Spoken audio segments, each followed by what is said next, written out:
kembali melanjutkan kegiatan masa pengenalan lingkungan sekolah. Insya Allah, hari ini kita akan mengadakan kembali kajian parenting. Untuk kajian parenting hari ini akan disampaikan oleh Ibu Dwi Miliana, MPSI Psikolog, dengan tema tips mendampingi anak belajar selama pandemi. Kami ingatkan kembali, diharapkan kepada semua wali murid selama kajian berlangsung untuk menutup mic dan kamera, serta mencatat materi yang disampaikan. Untuk membuka acara hari ini, mari kita bersama-sama membaca basmalah. Bismillahirrahmanirrahim. Dipersilahkan kepada Ibu Dwi Miliana, MPSI Psikolog, untuk menyampaikan kajian parenting hari ini. Kepada Ibu dipersilahkan.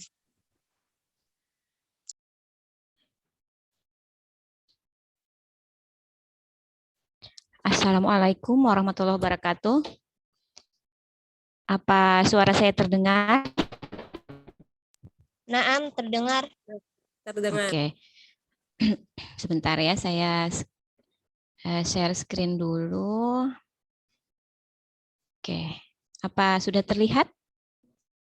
Sudah, Bu. Sudah, Bu. Oke. Saya izin untuk menyalakan kamera ya. Sekali lagi, Assalamualaikum warahmatullahi wabarakatuh. Alhamdulillah, senang sekali saya hari ini bisa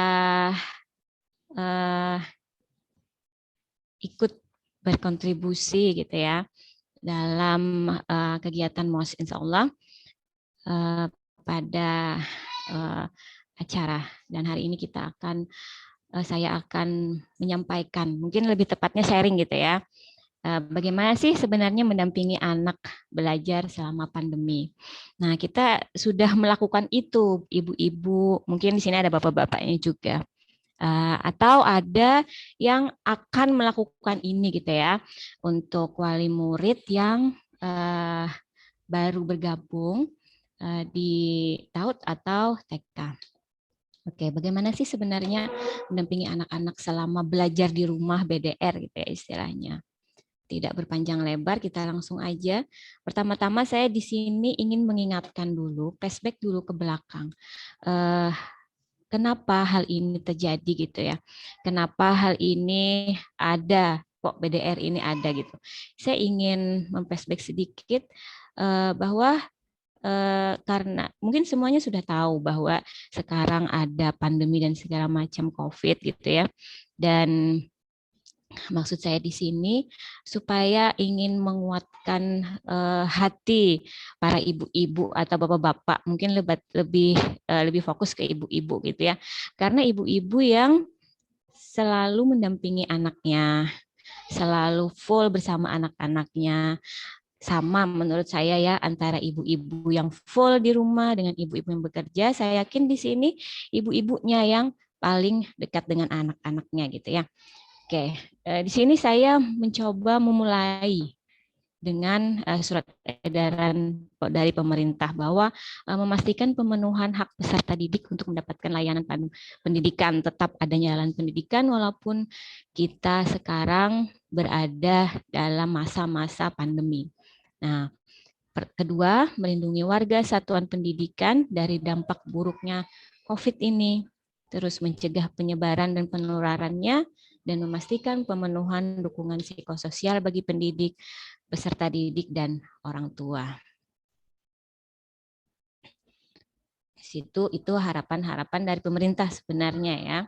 Nah, yang kedua ya, peran orang tua dalam mendukung peserta anak didik melakukan belajar dari rumah, yang kita kenal dengan istilah daring ya. Nah, menyepakati cara untuk berkomunikasi dengan pihak sekolah. Jadi jangan khawatir ya ibu-ibu ya. Mungkin ibu-ibu yang pertama kali anaknya ini mau masuk sekolah gitu ya, deg-degan juga nih. Bagaimana nanti saya mendampingi anak saya pas daring ini gitu. Jangan khawatir ibu-ibu. yang pian rasakan ini juga dirasakan oleh mungkin seluruh ibu-ibu di seluruh Indonesia gitu ya. Jadi jangan pian merasa cemas, khawatir gitu. Ya, insya Allah kita semua di sini bersama-sama merasakan itu dan mari kita membuka diri untuk hal itu gitu ya. Nah, kedua, mendiskusikan rencana pembelajaran yang inklusif bersama guru sesuai kondisi anak didik. Jadi di samping ibu-ibu itu ada guru gitu ya untuk berkomunikasi akan hal ini. Ya, terus menyiapkan perangkat pembelajaran, memastikan anak didik siap mengikuti pembelajaran, menyiapkan waktu tepatnya ya, menyiapkan waktu untuk mendukung proses pembelajaran daring ini. Apalagi untuk anak-anak kita yang usianya cukup muda, usia-usia TK gitu ya. Jadi itu membutuhkan waktu yang lebih banyak untuk pendampingan ini. Oke, selanjutnya.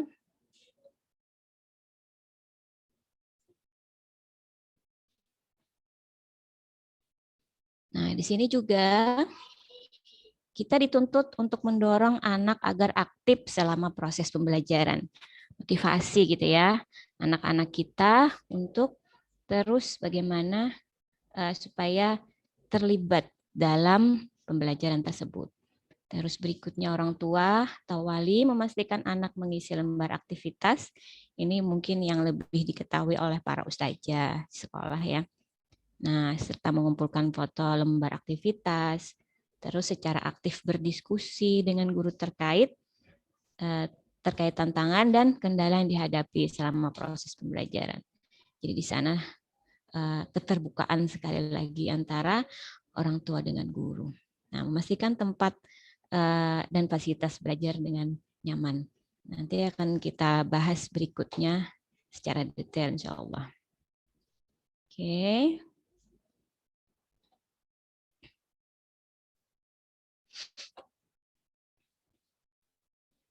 Nah, pengertian pembelajaran secara daring dalam jaringan ya, istilahnya ya. Nah, pembelajaran merupakan serangkaian peristiwa yang disampaikan secara terstruktur dan terencana dengan menggunakan satu atau berbagai media. Nah, terus dalam Kamus Besar Bahasa Indonesia, pembelajaran adalah perbuatan menjadikan orang atau makhluk hidup itu belajar.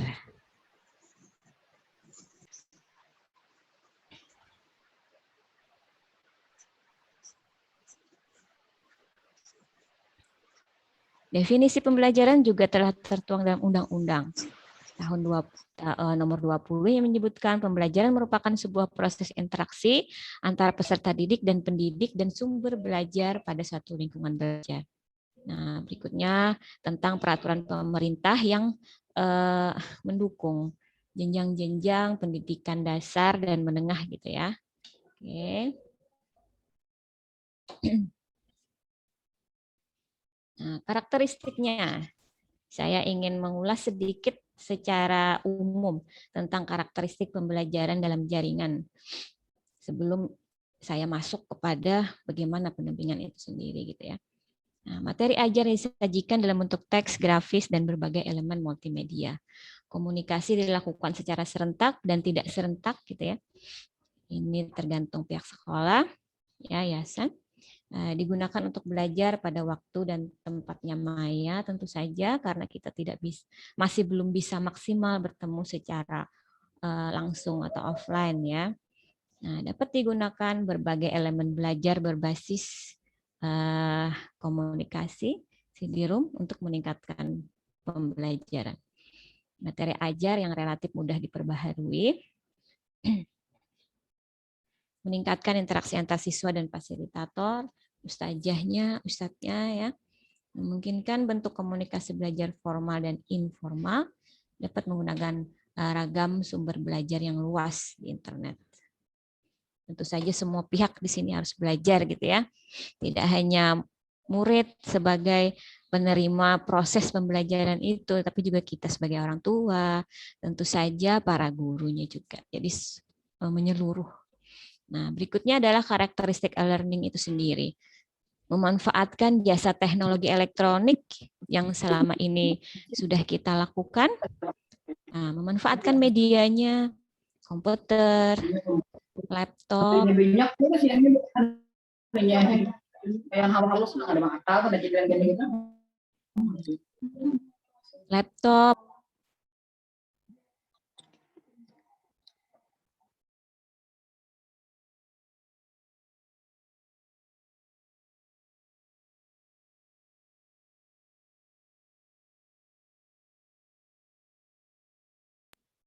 halo, apa suara saya terdengar?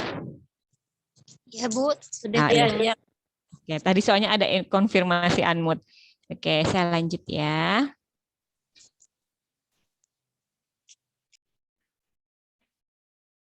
Berikutnya,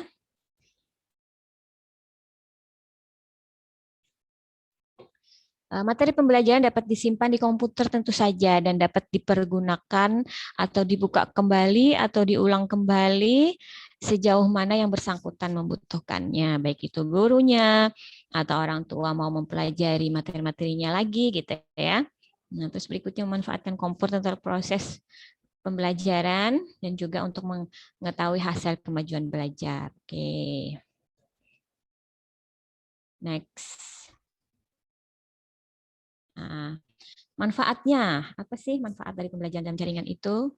Meningkatkan kadar interaksi pembelajaran antara peserta didik dengan guru atau instruktur, enhancing interactivity, memungkinkan terjadinya interaksi pembelajaran dari mana saja dan kapan saja. Jadi waktunya lebih fleksibel, tempatnya pun lebih fleksibel begitu. Nah, menjangkau peserta didik dalam cakupan yang luas. Potensial to reach a global audience. Tentu saja kayak kita sekarang gitu ya. Kalau kita bertemu di satu tempat, tentu saja dengan audiens terbatas. Karena kita bertemu secara virtual, jadi saya lihat tadi ada yang dari rantau juga ada gitu ya. Dan lebih berpotensi dalam cakupan yang lebih luas. Oke, berikutnya mempermudah penyempurnaan dan penyimpanan materi pembelajaran. Yaitu fungsi-fungsi dari pembelajaran dalam jaringan. Nah, di sini saya kutipkan sedikit menurut Codemy, manfaat pembelajaran daring dapat dirasakan ya, karena memberikan kemudahan mendapatkan materi yang optimal. Menunjang proses pembelajaran itu sendiri karena diakses di mana saja dan kapan saja dengan minat dan kebutuhan masing-masing individu. Terus waktu belajar yang lebih fleksibel itu tadi.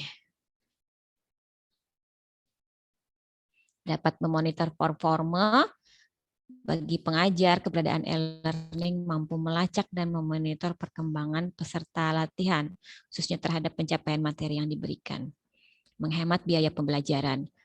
Mungkin berasa sekali ya bagi misalnya contohnya kita hari ini mengadakan acara, itu tentu saja menghemat biaya pembelajaran dengan adanya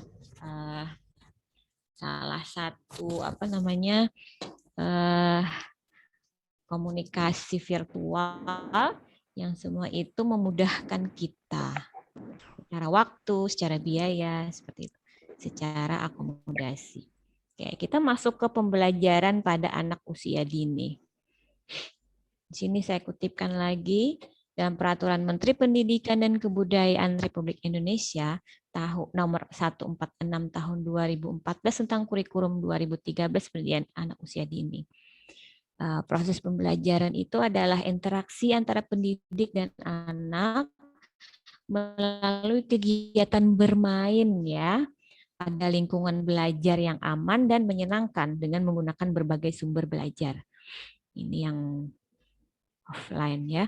Kemudian kutipan dari Hayati dan Purnama menerangkan berkenaan dengan pembelajaran pada anak usia dini merupakan sebuah proses interaksi antara anak, orang tua, atau orang dewasa lain dalam lingkungan untuk mencapai tugas perkembangannya. Nah, jadi di sini kita tuh membantu anak-anak itu untuk mencapai tugas-tugas perkembangannya lewat pembelajaran seperti itu. Nah, interaksi yang dibangun merupakan faktor yang mempengaruhi tercapainya tujuan pembelajaran itu sendiri. Nah, sekarang saya ingin mengingatkan kembali untuk ibu-ibu dan bapak di sini model-model pendekatan pembelajaran pada anak usia dini. Dengan mengetahui model pembelajaran ini, diharapkan kita bisa meningkatkan potensi yang ada pada diri anak kita. Ya, begitu. Jadi kalau misalnya kurang tepat gitu ya, nah tugas ibu bapak di rumah untuk menyesuaikannya. Karena kan tidak mungkin ya guru menyesuaikan satu-satu dengan model pembelajaran pada masing-masing anak. Nah, tugas Bapak Ibu di rumah itu adalah menerjemahkan dari materi itu sendiri yang diberikan oleh pihak sekolah gitu ya, sesuai dengan karakteristik dari anak Bapak dan Ibu gitu ya. Nah, pertama model pembelajaran klasik. Model pembelajaran klasik adalah pola pembelajaran di mana dalam waktu yang sama, kegiatan yang sama dilakukan oleh seluruh anak dalam satu kelas yang sama. Ya. Nah, model pembelajaran ini merupakan model pembelajaran yang paling awal digunakan di TK dengan sarana prasarana pembelajaran yang pada umumnya sangat terbatas serta kurang memperhatikan minat individu pada anak gitu ya. Jadi sama disemukan, sama seluruhnya. Di sini model pembelajaran kelompok, cooperative learning. Model pembelajaran kelompok ini adalah strategi pembelajaran yang melibatkan partisipasi siswa dalam satu kelompok kecil untuk saling berinteraksi. Dengan sistem pembelajaran ini memungkinkan guru mengelola kelas dengan lebih efektif dan siswa saling berinteraksi sesama siswa lainnya. Sebuah interaksi yang lebih luas yaitu interaksi dan komunikasi yang dilakukan antara guru dengan siswa, siswa dengan siswa, siswa dengan guru, seperti itu ya.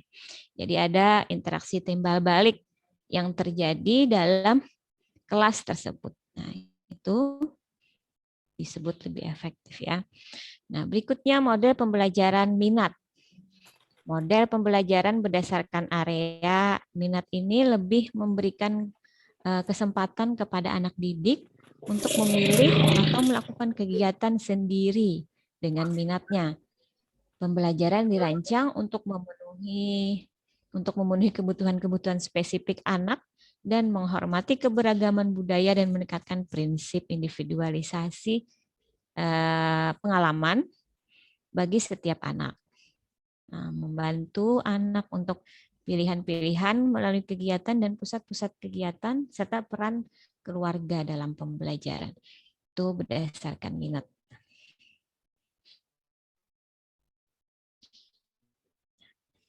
Kesiapan dalam sekolah daring ini gitu ya.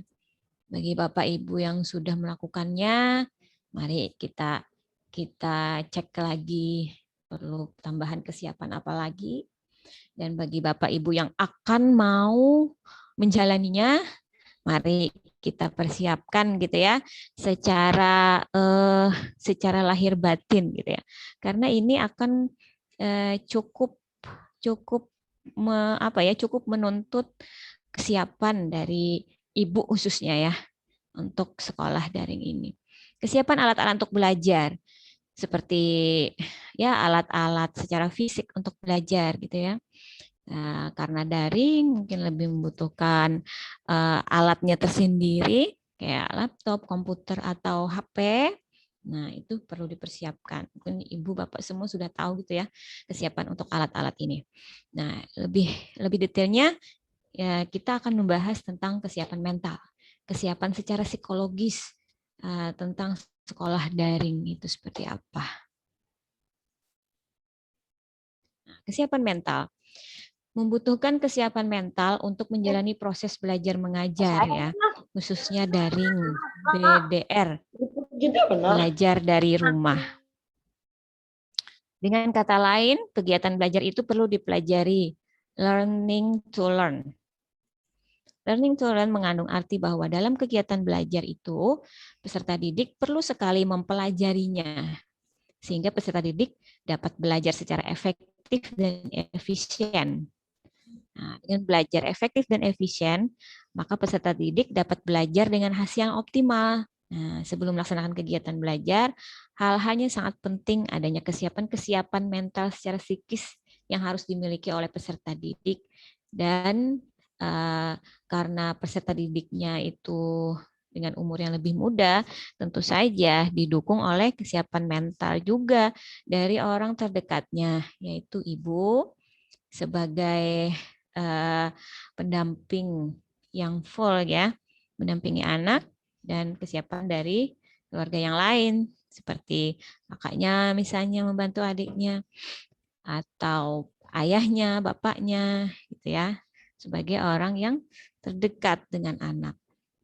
Nah, dengan kata lain, sebelum belajar, para peserta didik perlu menyiapkan kondisi mental yang mendukung. Nah, kondisi mental itu apa saja sih yang perlu dipersiapkan dalam hal ini gitu ya. Pertama adalah motivasi. Nah, kita lihat dulu, motivasi itu apa sih? Motivasi pada hakikatnya adalah suatu kekuatan atau dorongan psikis pada diri individu untuk melakukan kegiatan atau tindakan dalam rangka mencapai tujuan. Tujuannya di sini apa? Tujuannya terciptanya proses belajar yang mengajar, ya, secara efektif. Nah, motivasi belajar adalah suatu dorongan keinginan atau kekuatan mental pada peserta didik yang menjadi penggerak untuk belajar. Nah, ciri-ciri siswa yang mempunyai motivasi belajar. Tentu saja mereka itu tekun, ulet gitu ya, minatnya yang tinggi, mandiri, bertanggung jawab. Nah, mungkin terlihat bagi anak-anak yang usianya lebih muda gitu ya. Nah, dia akan memulai hari itu dengan sebuah persiapan yang seperti sekolah normal gitu ya. Mandi lebih awal, ketika sebelum jam pelajaran dimulai. Nah, bertanya tentang materi atau seputar pembelajaran. Mungkin materinya hari ini tentang menggambar gitu ya. Nah, dia akan bertanya kepada orang terdekatnya atau ibunya tentang hal itu. Nah, itu tuh ciri-ciri sebenarnya anak itu mulai termotivasi untuk belajar. Nah, bertanya tentang kegiatan pembelajaran. Hari ini, misalnya hari ini, Mama hari ini itu ustazah siapa ya? Nah, seperti itu ya. Nah, bertanya tentang lingkungan sekolahnya. Nah, itu juga merupakan anak Anda, anak kita itu mulai motivasi, termotivasi, tertarik, serta menyelesaikan tugas-tugas yang diberikan. Itu adalah efek positif ya, dan artinya pembelajaran akan hal itu telah tercapai ketika dia bisa menyelesaikan tugas-tugas yang diberikan oleh ustazahnya. Oke. Motivasi belajar ya. Itu. Yang kedua adalah fokus. Tentu saja setelah anak termotivasi, dia membutuhkan sebuah konsentrasi, fokus untuk menerima proses pembelajaran itu sehingga sehingga apa yang ingin dicapai dari proses pembelajaran itu bisa secara maksimal didapatkan ya. Konsentrasi pada dasarnya adalah pemusatan pikiran pada segala sesuatu yang dihadapi. Konsentrasi belajar adalah kemampuan peserta didik untuk memusatkan pikiran dan perasaan serta perhatiannya pada pelajaran yang sedang dipelajari. Daya konsentrasi pada individu bisa ditumbuh kembangkan ya. Jadi daya konsentrasi, daya fokus pada anak-anak kita tentu saja bisa ditumbuhkan, bisa dikembangkan dengan latihan berulang-ulang gitu ya. Mulai dari minatnya dulu. Minatnya apa? Misalnya seperti itu. Minatnya misalnya terhadap mobil-mobilan. Nah, kita fokuskan. Kita menggambar mobil-mobilan seperti itu ya. Jadi dimulai dari minatnya yang paling dia senangi untuk fokus seperti itu. Jangan dimulai dari minatnya yang cukup tidak dia senangi seperti itu ya. Jadi kita kan juga sebagai orang dewasa coba kita bandingkan ketika kita berminat pada sesuatu, kita akan menyukai hal itu. Nah, itu akan terus dilatih berulang-ulang dan akhirnya akan daya konsentrasinya akan meningkat seperti itu. Nah, percaya diri. Jadi perlu juga kita menumbuhkan rasa percaya diri kepada anak-anak kita ya.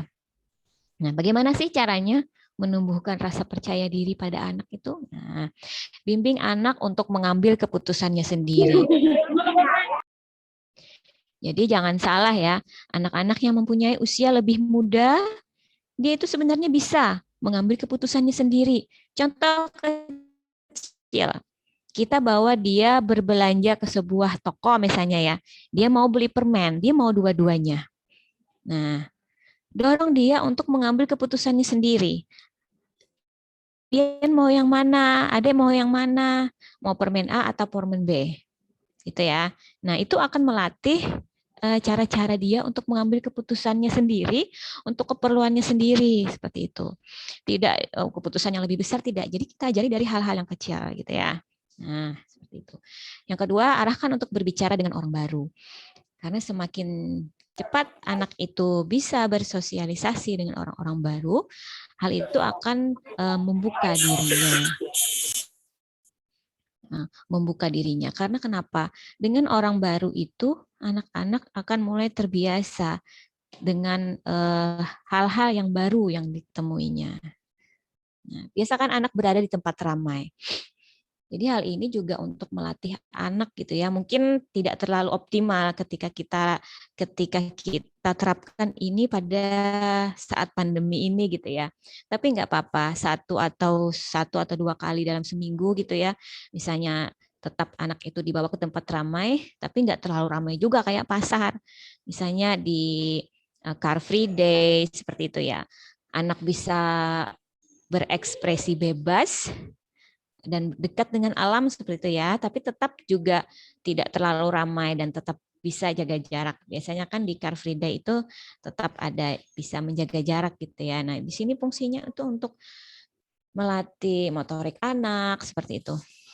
Tuh, untuk di sana juga dia bisa bertemu dengan orang-orang yang baru.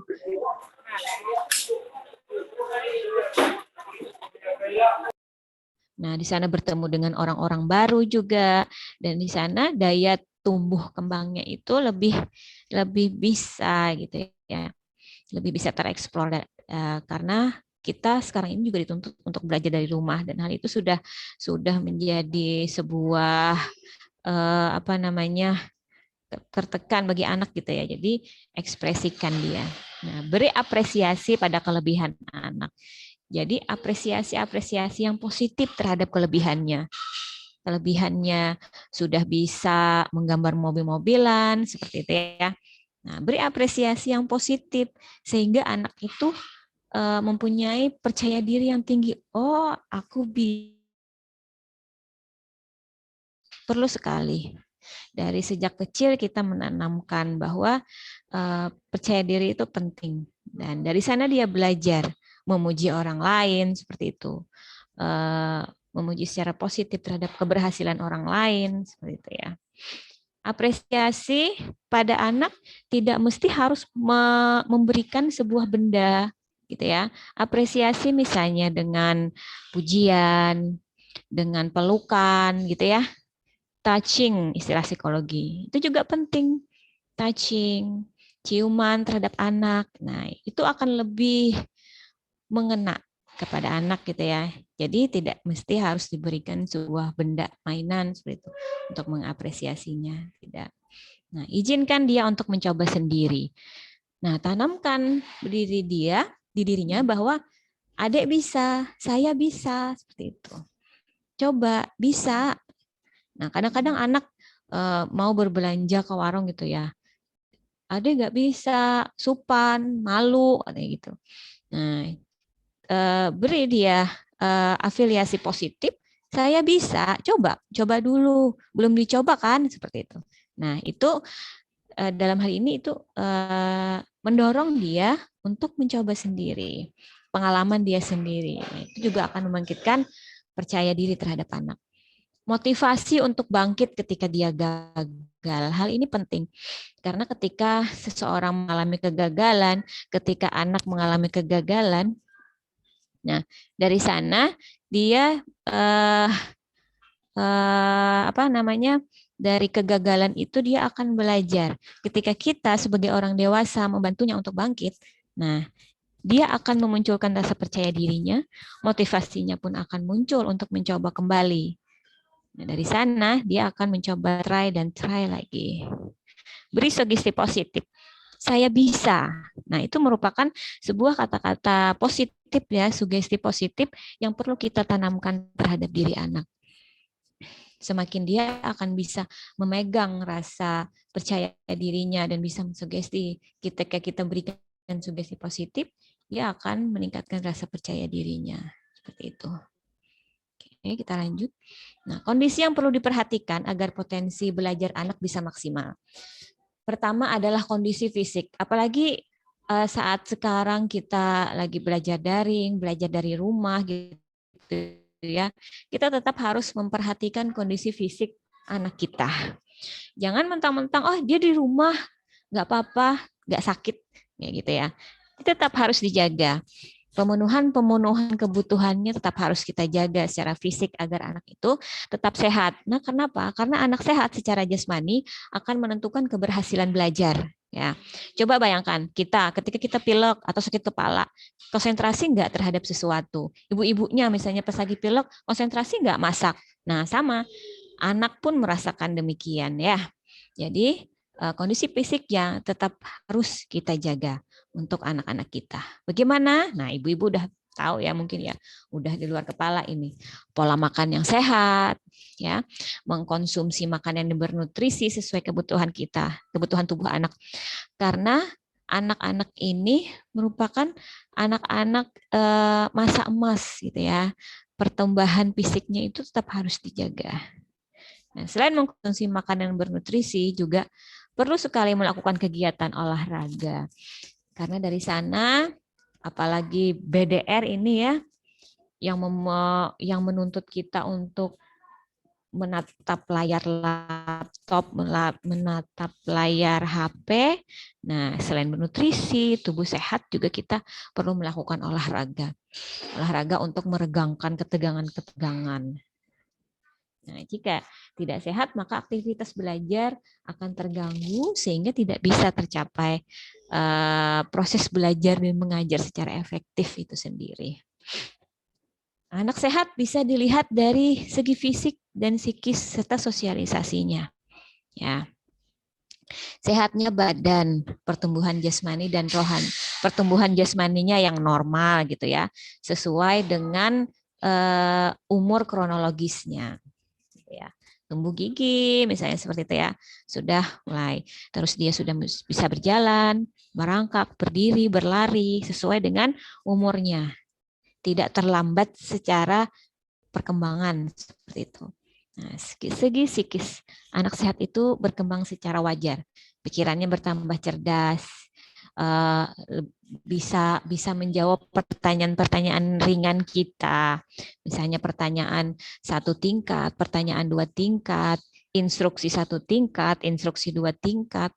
Instruksi 1 tingkat itu, Dek, tolong ambilkan bolpen misalnya seperti itu. Dia langsung melakukannya. Atau instruksi 2 tingkat, tolong ambilkan bolpen dan penghapus, bawakan ke sini. Nah, itu instruksi-instruksi seperti itu, nah akan terlihat dari psikisnya, bertambah cerdas.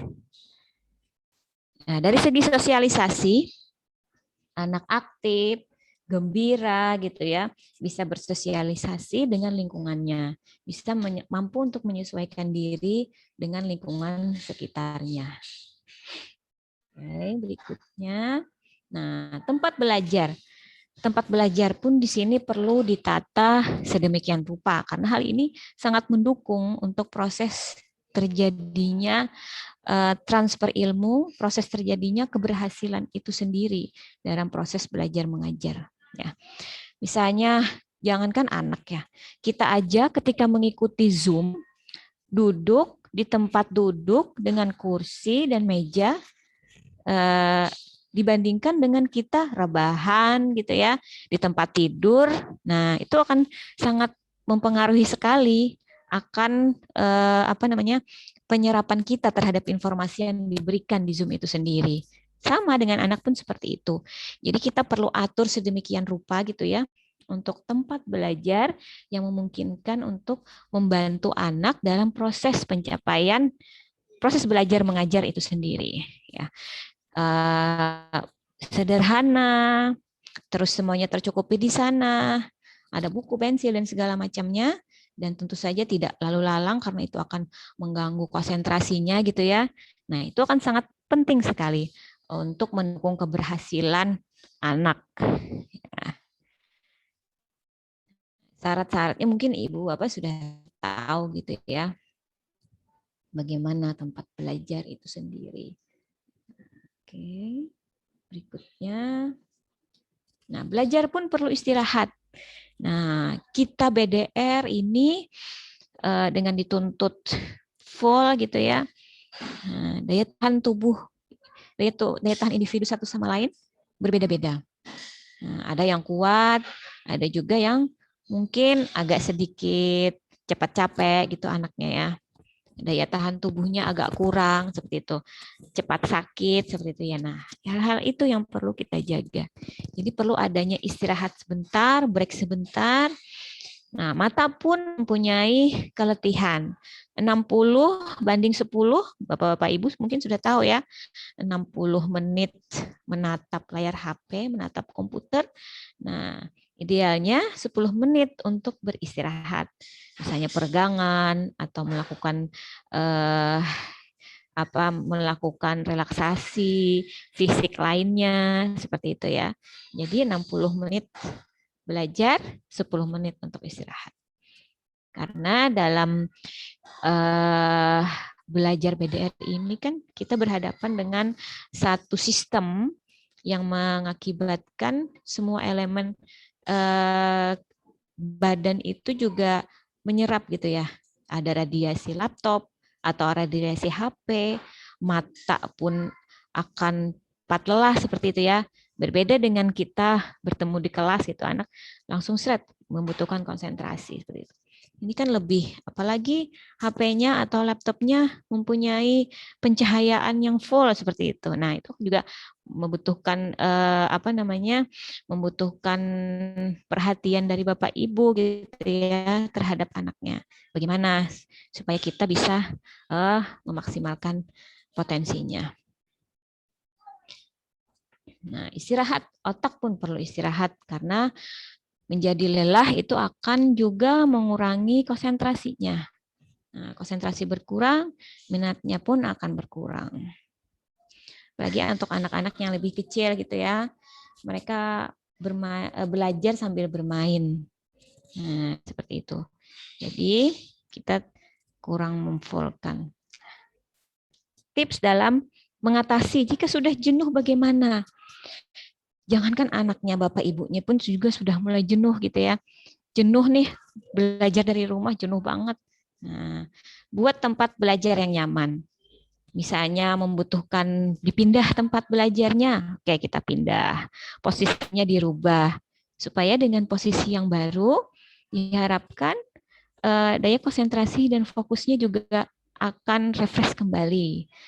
Akan menjadi tinggi kembali gitu ya, fokusnya daya konsentrasinya. Rubah itu. Nah, misalnya setiap sebulan sekali atau 3 bulan sekali secara bertahap, Bapak Ibu dibantu dengan anaknya, ayo kita ubah tempatnya, tempat belajar. Kalian mau di mana? Seperti itu ya. Nah, itu anak-anak akan merasa senang. Dia akan menentukan tempatnya sendiri, terus dibantu dengan ibu bapaknya. Waktu belajar yang tepat. Nah, perlu diperhatikan juga waktu belajarnya.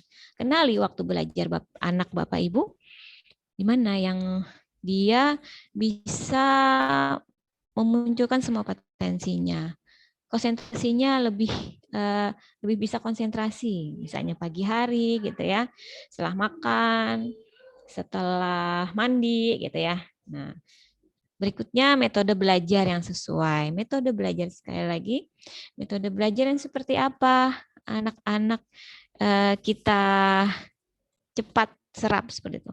Misalnya dia secara visual, nah silakan Bapak Ibu terjemahkan materi yang Ibu Bapak Ustadz sampaikan, Bapak Ibu terjemahkan supaya Bapak Ibu bisa memaksimalkan potensi anaknya seperti itu ya. Karena kan sekali lagi saya bilang tadi, kan tidak mungkin Ustadz dan Ustazah memberikan sesuai, sedangkan satu kelas banyak anak gitu ya, kita berikan materinya, silakan Bapak Ibu di rumah terjemahkan. Nah, tugas lagi untuk Bapak Ibu, visual, audio visual kah? Nah, dari sini hikmahnya pandemi ini kita akan lebih dekat dengan anak. Kita bisa lebih banyak waktu dengan anak gitu ya. Tentu saja dengan kesiapan mental kita. Istirahat yang cukup, istirahat lagi ya. Sama-sama istirahat. Bapak dan Ibu juga membutuhkan istirahat, anak-anaknya juga.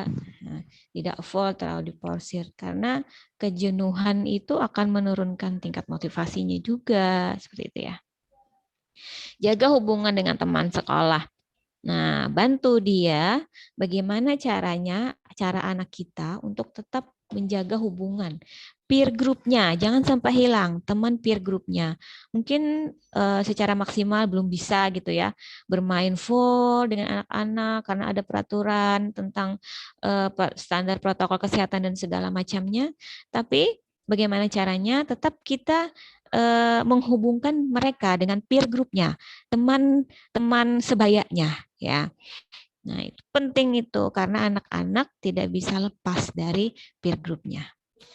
Hindari anak dari kecanduan gadget. Nah, ini yang biasanya sering terjadi ya. Kasus-kasus akhir-akhir ini karena sekolah daring, akhirnya Bapak Ibu atau walinya melonggarkan aturan gadget, aturan HP itu terlalu lama di tangan anak.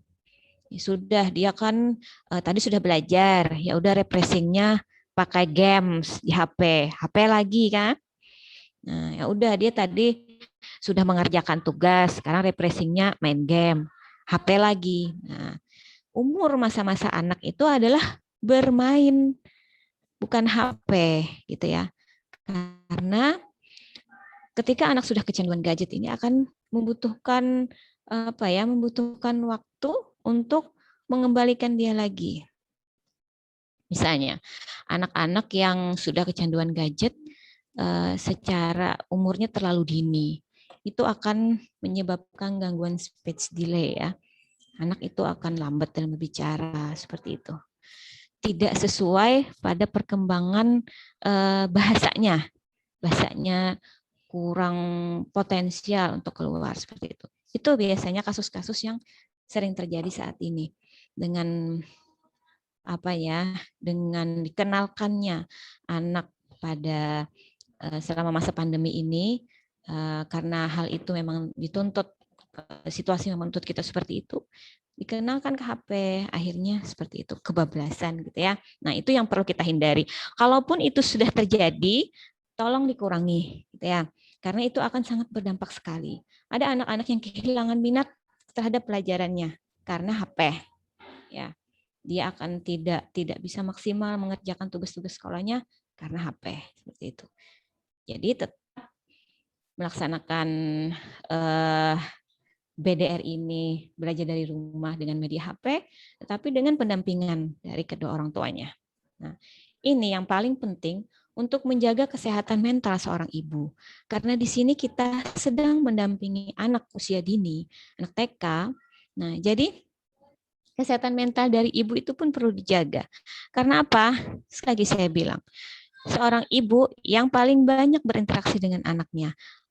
Entah itu ibu bekerja atau ibu full di rumah, saya yakin ibu yang paling dekat dengan anaknya gitu ya. Jadi kesehatan mental seorang ibu tetap harus kita jaga. Semakin sehat mentalnya, maka semakin dapat dia mencurahkan kasih sayangnya kepada anaknya. Tugas siapa menjaga kesehatan mental dari seorang ibu? Tugas seorang ayah.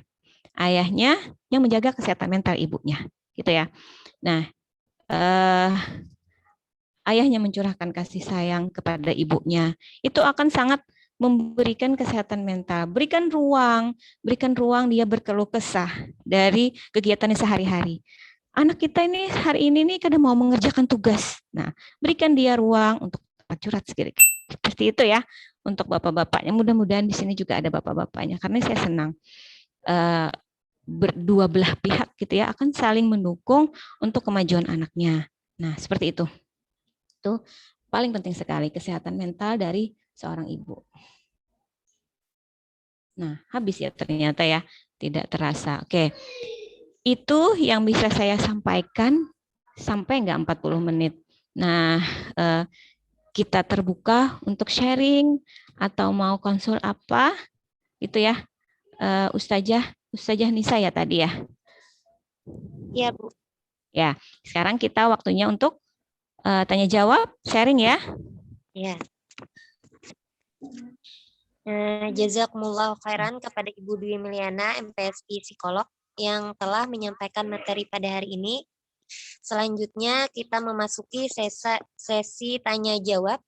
Silahkan bagi yang ingin bertanya untuk raise hand atau angkat tangan dengan cara klik titik 3 sebelah kanan bawah, kemudian pilih raise hand.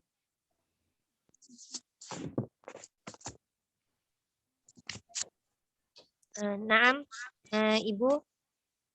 Ya. Ini ada pertanyaan dari Ummu Fadel. Assalamualaikum Ibu, terkait dengan terkait dengan cara untuk melatih percaya diri, diantaranya adalah biasakan anak di tempat ramai. Tapi bagaimana Ibu jika anak lebih suka di rumah dan hanya suka berinteraksi dengan keluarga inti? Kita ingin anak bisa bersosialisasi, tapi anak sepertinya lebih bahagia jika bermain di rumah. Ibu. Oke, ketika anak kita lebih senang berinteraksi di rumah, gitu ya. Saya membayangkan anaknya agak kecil gitu ya, mungkin umuran TK gitu ya.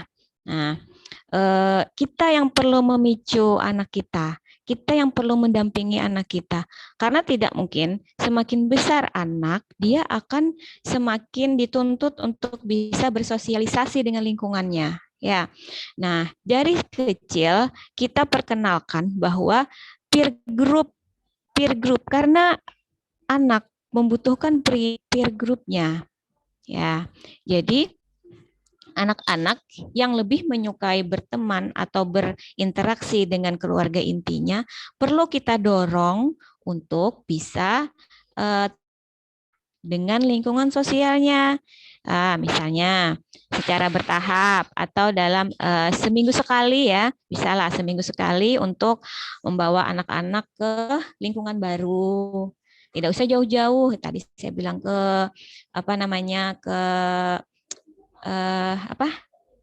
Car Free Day seperti itu ya, yang sudah ada di Barabai. Nah, bisa juga misalnya dengan membawa anak seminggu sekali bersiraturahim kepada keluarga-keluarga yang lain. Nah, itu juga perlu.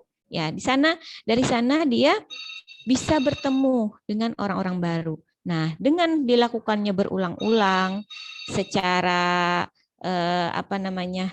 berulang-ulang dan secara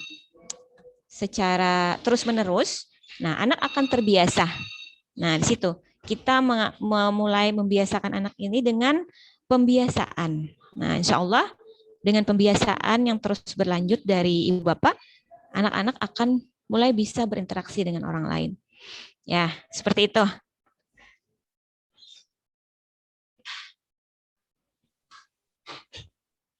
Ini ada pertanyaan lagi Bu dari Ummu Hanin. Kadang-kadang seorang anak itu mut-mutan untuk belajar. Nah, bagaimana menumbuhkan anak untuk selalu semangat dalam belajar, baik murojaah, menghafal, ataupun menyelesaikan tugas-tugas sekolahnya? Oke, mut-mutan anak. Nah, berarti Pian perlu mengenali metode belajar anak Pian itu seperti apa. Apakah dia visual? Anak-anak yang visual gitu ya dalam murojaah, nah perlu didengarkan rekaman. Nah, pian perlu kenali dulu cara belajar anak pian itu seperti apa, yang lebih dia bisa terapkan. Karena masing-masing anak itu berbeda. Apakah visual, audiovisual. Karena kalau dia sepakai pengalaman, nah perlu ditulis seperti itu kan ya. Nah, mungkin anak-anak, nah perlu pian kenali dulu anak pian seperti apa. Visual, kalau visual lebih dia cepat dia tangkap. Nah, lakukan itu. Nah, untuk cara-cara belajar anak, pian silahkan googling ya seperti apa dan terapkan ke anak pian. Itu akan lebih bisa meningkatkan potensinya secara secara cepat ya. Nah, dengan mengetahui itu, Bapak Ibu akan lebih mudah ya, lebih mudah untuk melejitkan potensinya seperti itu. Jadi perlu itu ya, perlu kenali dulu anak Bapak Ibu seperti apa cara belajarnya dan lakukan itu.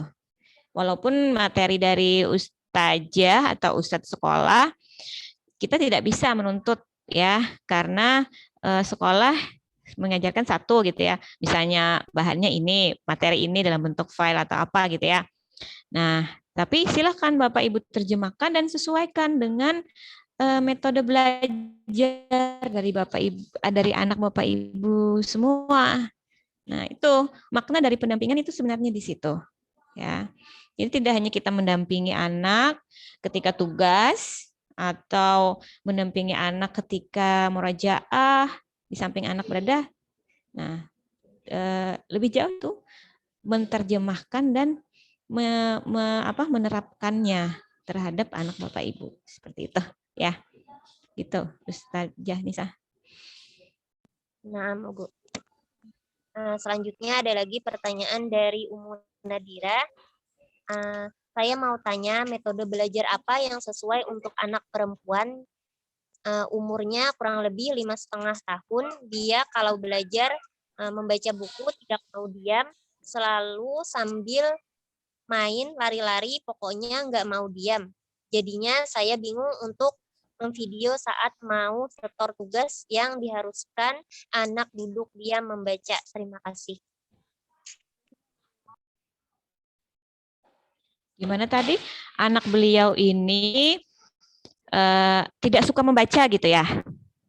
Sukanya berlari-lari gitu ya? Maksudnya pada saat ingin menyetorkan ke belajar membaca kan itu harus di video. Nah, terus anaknya itu tidak bisa diam. Dia sukanya itu lari-lari sambil main-main seperti itu. Kalau menurut saya, kalau materi, kalau anak itu bisa menyelesaikan tugasnya apa? Setor kan? Setor membaca ya, setor membaca. Ketika dia lari-lari, bisa menyetorkan bacaannya, bisa dia menyelesaikan tugas dari ustazahnya, saya kira tidak masalah. Memang eksplor anak-anak itu pada potensi tubuhnya, pada potensi alat geraknya. Ya. Jadi selama dia bisa menyelesaikan tugasnya, terkait tugas itu adalah setor bacaan, setor hafalan, saya kira entah dia mau lari atau dia mau sambil main gitu ya, saya kira tidak masalah. Tapi tugas utamanya selesai. Memang tugas anak-anak itu adalah bermain, Bu. Tugas anak-anak bermain. Tapi ketika dia sudah bisa menyelesaikan tanggung jawabnya sebagai seorang siswa, bisa menyetorkannya, udah tidak apa-apa. Nah, pian perlu komunikasikan lagi dengan ustazahnya gitu ya. Nah, bagaimana mencapai hal ini? Nah, perlu komunikasi dengan pihak sekolah. Kalau saya pribadi, saya tidak masalah. Gitu ya. Kalau saya melihat dari perkembangan anak. Oke. Gitu. Ustazah Nisa. Nah, Bu, ini ada pertanyaan lagi dari Umu Zaid. Perbedaan belajar di rumah dan sekolah itu beda. Kayak apa caranya mengatasi karena di rumah banyak bermain dan main HP. Kalau sekolah tidak seperti di rumah, makanya ulun suka anak tuh sekolah daripada di rumah. Ya, betul. Ini bapak ya. Saya kalau Bapak ya kalau nggak salah tadi ya. Saya juga setuju. Anak-anak itu dengan di sekolah dia bertemu dengan teman-temannya, ya di sana dia bisa eksplor lingkungannya, eksplor kemampuan sosialisasinya, juga sambil mengeksplor kemampuan akademiknya gitu ya, bertemu dengan guru, teman-teman. Nah, saya juga setuju sebenarnya daripada anak belajar di rumah. Belajar di rumah itu efeknya sangat besar. Ke HP, ya beberapa kasus akhir-akhir ini kecanduan HP. Jangankan anak-anak kita yang usianya masih muda ya, masih usia PAUD atau masih usia TK. Anak-anak yang usia SMA, SMP pun dia belum bisa membatasi diri terhadap penggunaan gadget, terhadap penggunaan HP. Sehingga dikategorikan anak itu menjadi kecanduan gadget, kecanduan HP seperti itu. Nah, tapi kita tidak bisa berbuat apa-apa karena itu merupakan sebuah kebijakan dari pemerintah dan mengharuskan kita patuh terhadap situasi ini seperti itu ya, karena ini situasi pandemi. Jadi perlu pendampingan ekstra Pak untuk anak Bapak ya, perlu pendampingan ekstra. Jadi perlu diatur waktunya. Selama sekolah ya sekolah. Bermain tidak boleh HP. Seperti itu. Jadi perlu adanya ketegasan dari orang tua sambil pendampingan. Ya, apalagi untuk anak-anaknya yang lebih agak tua, misalnya umur SD gitu ya. Diberikan pengertian-pengertian ya, bahwa HP itu untuk sekolah saja. Dan hindari setelah sekolah bermain game dengan HP lagi. Karena tugasnya adalah bersosialisasi, seperti itu ya, dengan lingkungan sekitarnya. Atau explore dengan mainan, seperti itu. Lebih bagus Bapak Ibu memberikan mainan edukasi kepada anak-anaknya daripada HP. Oh, ada Bu, di HP itu juga ada edukasinya, kayak gitu ya. Nah, oke, tapi itu tolong minimalkan gitu ya. Di sana juga ada mainan-mainan warna kah, mainan huruf, angka, tapi itu tetap HP Bapak Ibu ya. Dan itu akan sangat berdampak jika anak-anak itu sudah termasuk kategori kecanduan HP. Begitu. Mudah-mudahan kita bisa melakukannya ya. Karena sangat disayangkan sekali selama masa pandemi semakin banyak anak-anak kita yang kecanduan HP juga. Seperti itu. Itu berawal dari game. Dari satu game ke game yang lain. Semakin dia penasaran ya menyelesaikan game itu dan dia akan mencari tantangan baru di game-game yang lain. Nah, seperti itu. Begitu, Ustazah Nisa. Nah, Bu, di sini ada masih beberapa pertanyaan. Apa masih bisa dilanjutkan atau berhenti? Lanjutkan aja dulu. Nah, Bu, di sini ada ya. pertanyaan lagi. Waktu kita sampai jam berapa? Sampai jam 10, Bu. Oh, oke. Silakan beberapa pertanyaan lagi ya. Iya, Bu. Nah, di sini ada pertanyaan lagi dari Umu Nabilah. Ya. Mau tanya, terkadang anak ada kerjaan lain, tapi anak mau belajar dan belajarnya mau dilihat, nggak mau ditinggal sambil kerja. Giliran anak nggak ada kerjaan, tapi beliau nggak mau belajar.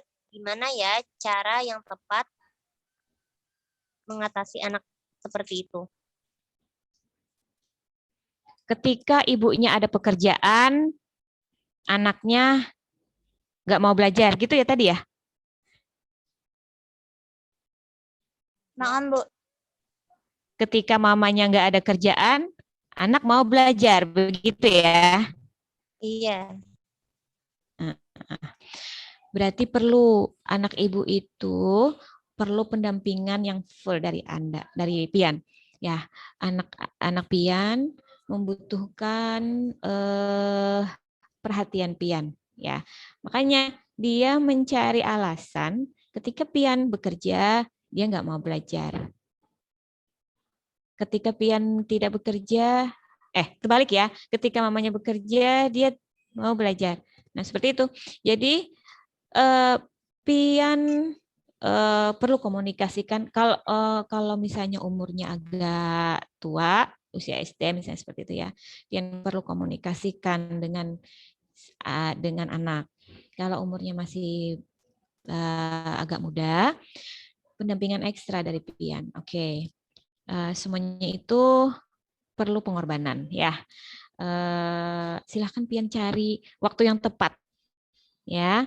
Bagaimana menyikapi hal ini, tetapi pendampingan sekali lagi itu sangat sangat berarti bagi anak. Sangat penting bagi anak kita gitu ya. Jangan lupa anak kita itu adalah masa depan kita. Ladang amal kita gitu ya. Dan kita dituntut untuk mendidiknya sedari kecil ya. Jadi mungkin hal-hal yang lain Ibu kesampingkan dulu sebentar, dampingi anak dulu, cari waktu yang tepat yang ketika dia sudah selesai misalnya dengan tugasnya, baru Ibu bisa mengerjakan tugas yang lain. Saya tidak tahu ya apakah ini tugasnya harus menuntut rutinitas, misalnya guru atau PNS gitu ya. Saya tidak tahu.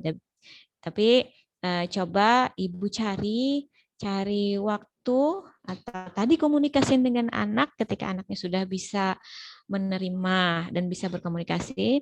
Nah, seperti itu. Cari cara gitu ya.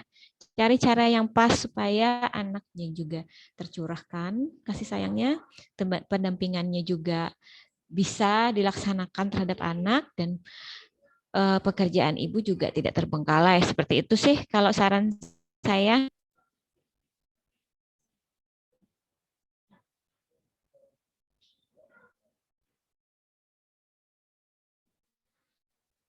Itu ya, Ustazah Nisa. Ada pertanyaan yang lain lagi? Ada Bu. Ya. Jadi untuk waktu kita terserah Ibu aja sampai jam berapa ke lapangannya.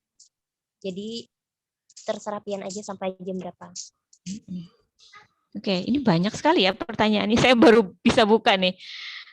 Masih banyak sekali pertanyaannya. Oke, mungkin 5 menit lagi ya. Silakan. Mau pertanyaan yang mana yang mau Ustazah Nisa pilih untuk saya jawab? Ini ada pertanyaan lagi dari Umu Arya. Assalamualaikum warahmatullahi wabarakatuh. Mau nanya Ustazah, bagaimana kiat-kiat agar anak bisa fokus belajar dan berhenti dari kecanduan game online? Beberapa cara sudah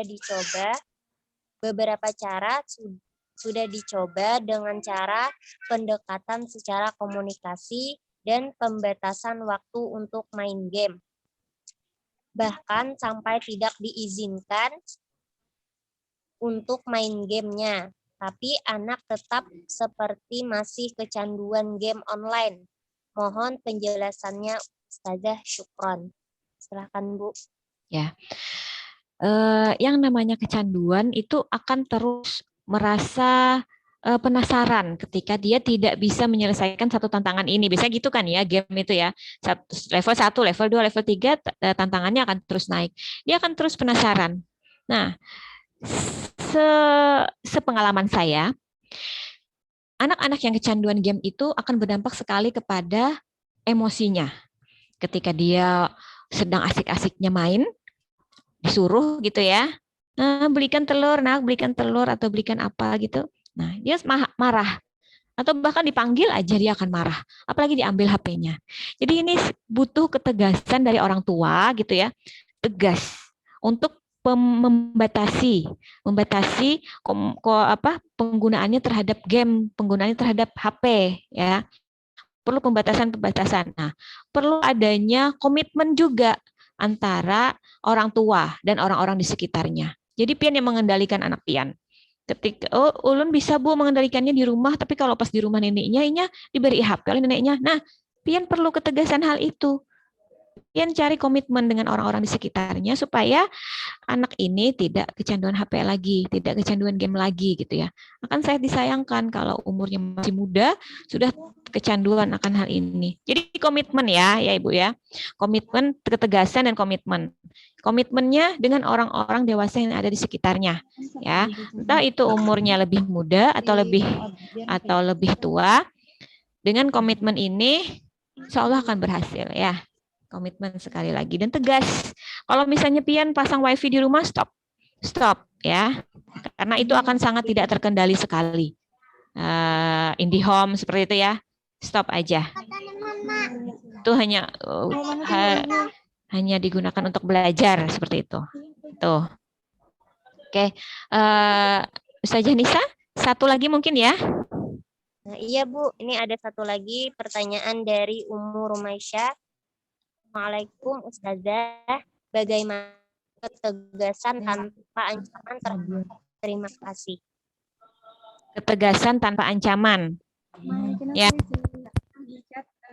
Kayak semalam mohon maaf bagi pertanyaan yang tidak terjawab. Halo? Iya Bu. Ya, ketegasan tanpa ancaman. Tegas, tapi jangan pakai kata awas ya. Awas ya. Nah, itu tolong dihindari. Ya, ancaman itu kan awas ya. Nanti kalau main game lagi awas ya. Kada mama beri permen lagi misalnya. Nah, itu sudah merupakan ancaman. Tapi ketegasan. Ketika anak-anak itu sudah mulai bisa menerima informasi, komunikasikan ya bahwa HP ini atau jaringan ini hanya untuk belajar saja. Tapi ketika anak-anak itu masih muda, masih umur TK gitu ya, ganti HP-nya dengan permainan-permainan sungguhan. Ya, banyak kan permainan-permainan itu yang nyusun-nyusun, angka-angka gitu. Nah, itu akan lebih komunikatif anaknya, akan lebih terasah permainan edukasi ya, akan lebih terasah secara akademik. Di sana juga bisa mendekatkan orang tua dengan anak gitu kan bisa bermain bersama. Kalau HP dipegang sendiri, walaupun di sana ada permainan-permainan apa gitu ya, dia akan main. Jadi secara sosialisasi juga kurang. Nah, itu tadi, jangan pakai kata awas. Untuk anak-anak yang lebih tua, umur SD atau SMP, komunikasikan hal itu. Ya, untuk anak-anak yang lebih muda, ganti HP-nya dengan permainan-permainan edukatif, begitu.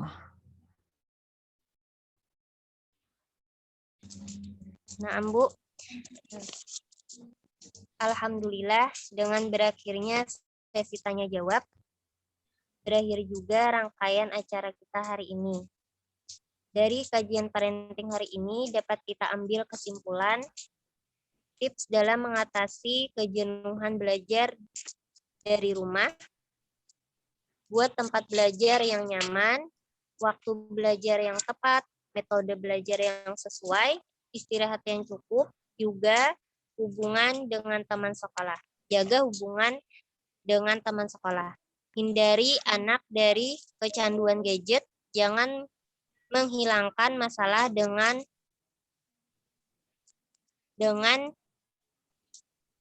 memunculkan masalah baru. Pentingnya untuk menjaga kesehatan mental dari seorang ibu.